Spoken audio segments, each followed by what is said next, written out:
But yeah, you weren't following. I had one swipe at 20,000 that ended up like 1 inch short. I needed I don't know if you were following it, but I caught a home run for Bregman, and then I also had Tucker. And if Tucker hits a home run, I win the slam on FanDuel, and he hit it all the way to the wall in like the deepest stadium in the world, and then the guy caught it right at the wall. So those are baseball sweats. Those are kind of fun, actually.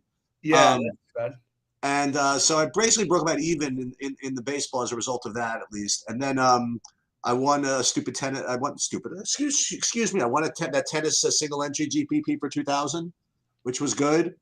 And I did play basketball and did not win. You played basketball.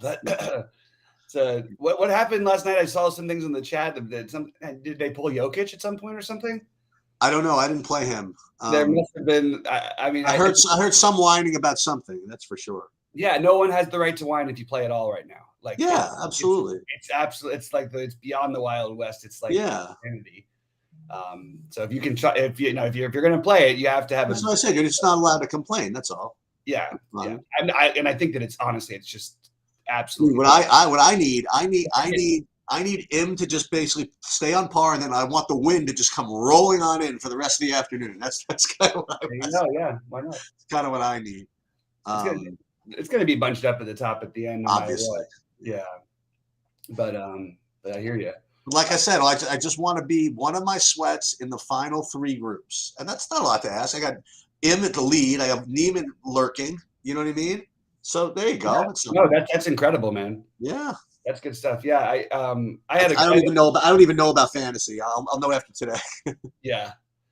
Well, I doubled my money the first night, but I didn't look at anything after like 5:00, so I had no idea till this morning.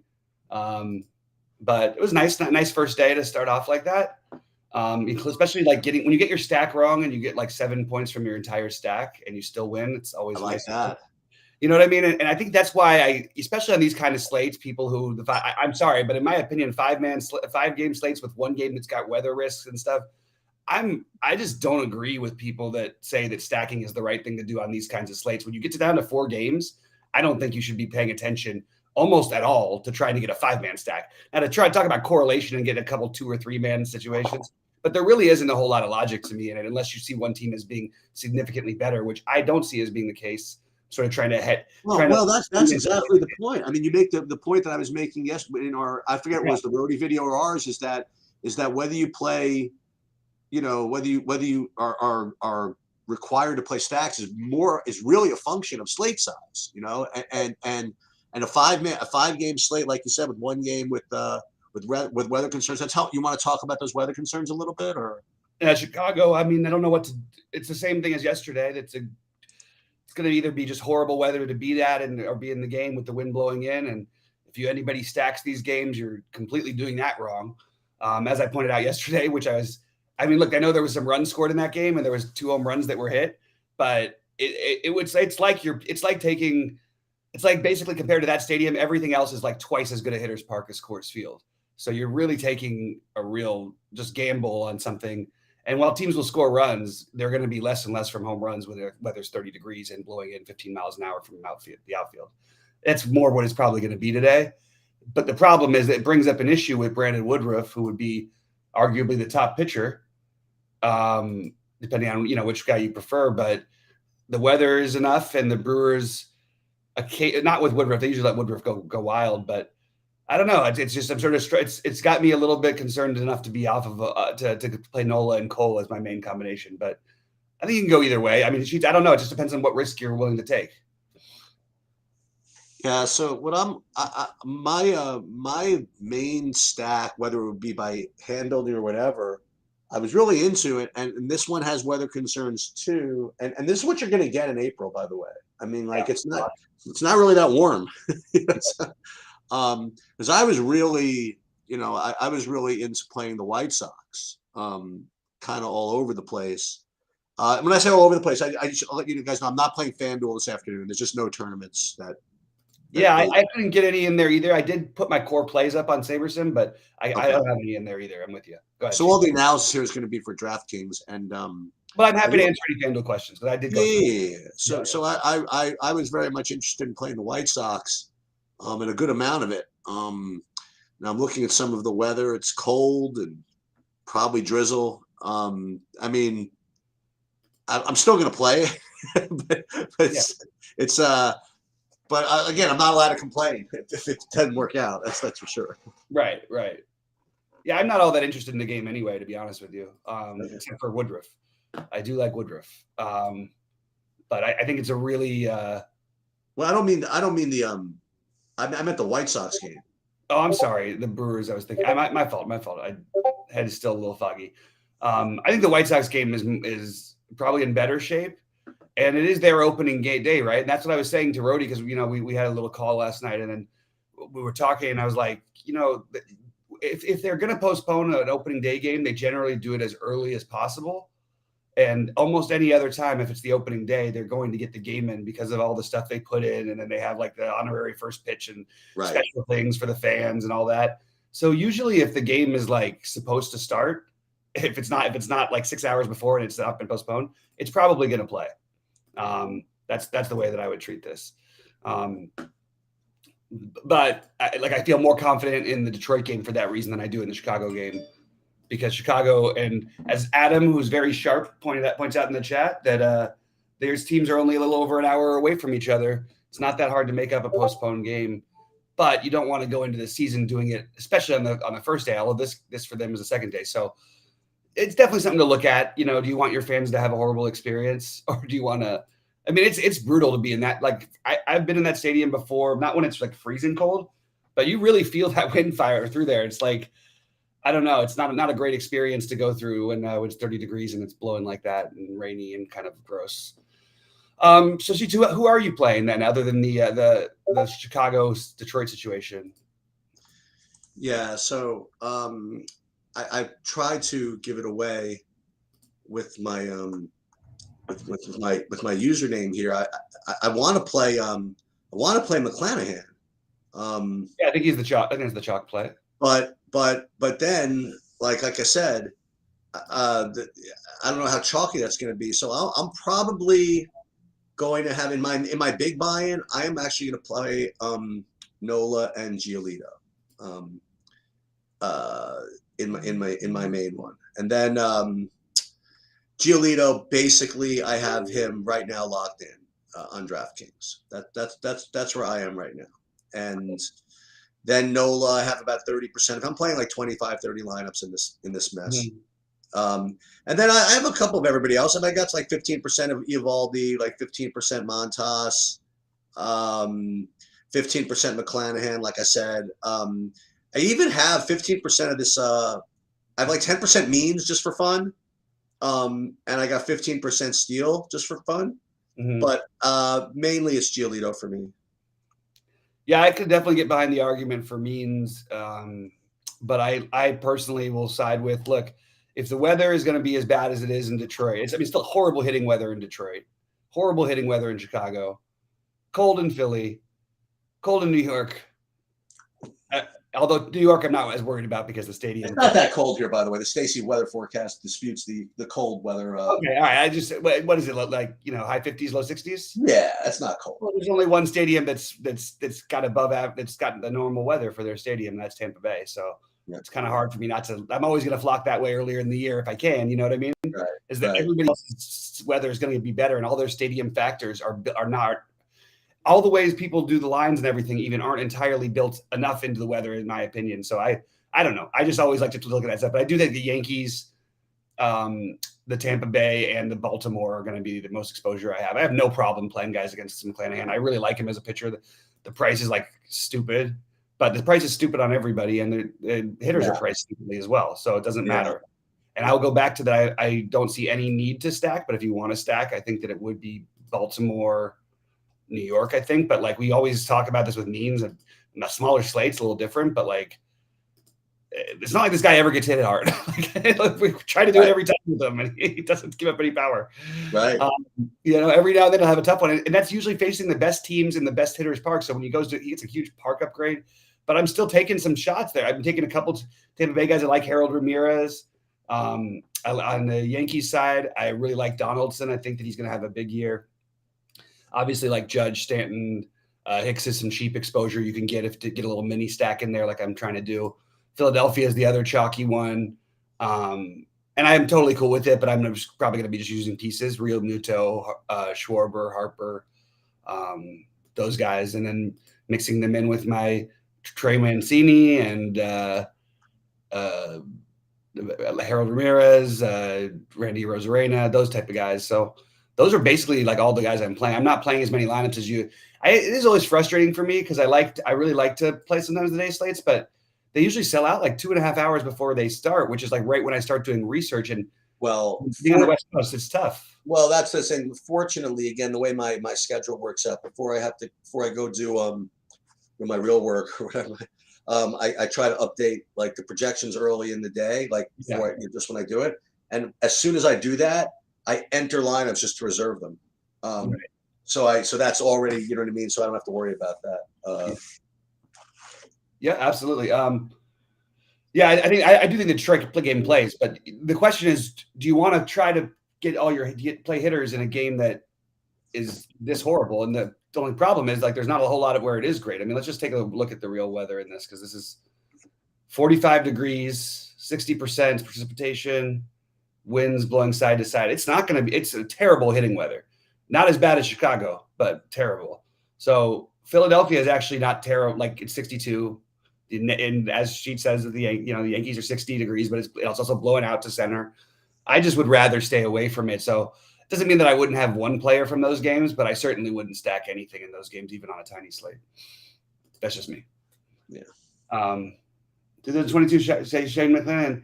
Yeah, but the thing is, like, you're not really getting any leverage. You're not really getting any edge by playing him at 6,600 at 50% ownership. You know what I mean? Nope. And there's not really like a whole lot of like.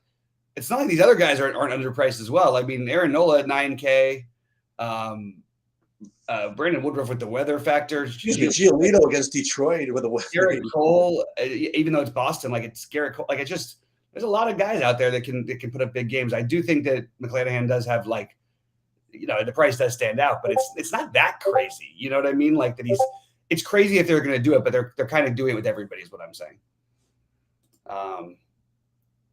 And for what it's worth, he's got a 5.5K prop. It's not like that's, out of this world for a guy who's 6,600, who they have, kind of babied so far, but he can really pitch. I agree with that. I mean, he's got great stuff. All right. So let's see. What else are we going to talk through, Sheets? I don't have a whole lot else to go through. Guys, I will be live at 6 Eastern. I'll make sure to do the live before any baseball slate with more than 3 games. I will do to start the year out at least. And then I'll get all my stuff updated and added. We're still trying to change some things, so I'll work on that stuff for next week. But Rody's picks are up, my plays are up on my core is up on SaberSim for both slates. Sheets, we could talk a little about the late slate if you want to. What do you think? What do we talk about? I literally haven't looked at a single thing yet. Then we probably won't talk about it. I'll be ready. I'll probably be around tonight. Probably I'll try at 6, but very least I'll put up projections. And bear with us, by the way, with the everybody bear with us with the projections and the split slates and the SaberSim and all this stuff. Everybody, everybody's working kind of behind the scenes. Like Evan and Mark are working behind the scenes to make this kind of work. Because remember, this didn't start, especially the projection stuff, with me designing this so that it could run a site. I was doing it for myself, right? And I just started sharing them. So trying to figure out a way to do it so that it uploads for the early slate and the matches and then the late slate and all of that without driving me crazy. So we're trying our best to figure it out. And we're also trying our best to figure out, like Bobby was saying, some reasonable expectation of content, about, we can't do every slate. There's no way. We're going to be doing every slate in every sport. Fortunately or unfortunately, the NBA is winding down, so we have to sweat too much that. I mean, look, when the playoffs start in the NBA, we'll have much more. But I wouldn't phrase it like that at all, though, man, because we are covering every slate. We're with SaberSim. There's every slate's going to get covered. I just mean like videos and stuff like that. Yeah. But I'm committing to what I said. I'm not going to miss that. As shitty as I feel, I'm still here to trying to do it right. Yeah. So I can commit to that for now. But yeah, we'll have stuff covered for you on every slate, whether or not we have every show live before lock. But I do want to start the season out trying to do everyone. Yeah. So we can get some more sort of the same, fun dynamic we have in a much more relaxing situation than it is. And I don't get to enjoy it as much with the NBA because I'm kind of trying to figure out a million different things that are trying to scramble and figure out faster than the sites are updating. It's just, is that season over yet? No, they've got to play it again tonight. I'll touch on it later on live. When is it over? And like Monday or Tuesday. Thank God. Yeah, it's just ridiculous, man. But what I was saying is like, but as annoying as the last week of the season is, you're going to get like playoff basketball for a while with like good 4-game slates with everybody playing their starters. Yeah, where you can actually try to figure things out. Those I'm ready for those, man. You get like 43 minutes of Devin Booker. You know what I mean? Like playoffs are kind of cool. You thought you get 41 minutes of Pascal Siakam. You know what I mean? Now you get like 44 minutes of Giannis. It's like or whatever. It's like Yeah. So, no, it's going to be totally. And by the way, that's something people should really pay attention to. I'll get into it when I talk about the basketball slate some other time. So the question was for FanDuel from Dunbar about favorite pitcher. I think I can make a pretty good case for all of them. For the early slate, I'll just start. I'll say I have Nola the best by a little bit over Cole. And a little bit of Cole, a little bit over Woodruff. And those three kind of stand out for me on FanDuel. I agree with that, I guess. If I felt 100% and I'm just up keeping an eye on the weather, I probably would have Woodruff right there. Maybe Woodruff number one, but I think you can make an argument for Woodruff or Nola and Cole right there. They're all very similar. Geez, these weather things are crazy though. I mean, it's 40 degrees in Minnesota later. Like I'm just looking at some of the later stuff. Oh man. What happened, by the way, in that game? I didn't look at anything yesterday. And I didn't have a chance to catch up on it yet today. And the LA Houston game, was there scoring or something? No, just they had a couple home runs at the end. Bregman hit a home run, then Alvarez hit a home run, all in the 8th inning off the bullpen. Valdez had a nice game. Oh, that's what I was saying. It's like everybody was like, I love this spot. I'm like, I don't know. I like Valdez. Valdez had a nice game. What's his name? The other control pitcher had a nice game. Wainwright had a nice game. Yeah. Bieber got his work in. He looked okay. He looked fine. Yeah. He gave up. He had a tough luck last inning. Cost him the win. But yeah. Yeah, we got Green Monster talking about the later slate of Toronto. Like Toronto is going to be the team you are going to want to play like every day, and they're going to look like the best play every day. So just keep that in mind. Just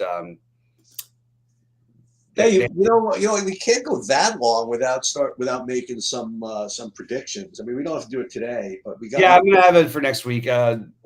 Yeah, I mean, I could say right now. Maybe by then I'll be able to know who's on some of these teams, so then I'll be able to make some reasonable predictions. Yeah, I think the Dodgers, White Sox World Series, something like that is what I was leaning towards. I was looking. The Dodgers end up losing Seager. Yeah, but they're loaded. They have Freddie Freeman though. Oh, really? They're all the teams to make the playoffs. I was looking at today. I think that the Dodgers are 91%. Nobody else is like above 74. It's like crazy, man. Wow. And it's like that every year. They're like literally twice the thing. What do you think this cut line is? 5? I was thinking 5. I think they're off with the projected 4 because I do think the wind is going to play more of a factor. And it sort of is and isn't. I'm watching all these guys fall apart on my screen here. You know what I mean? Yeah, I'm sort of going. Some guys have had good days, But yeah, for the most part, I agree with you. You're right. I mean,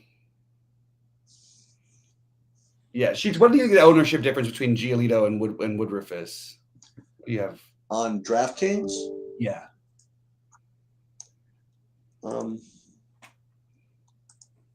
I think.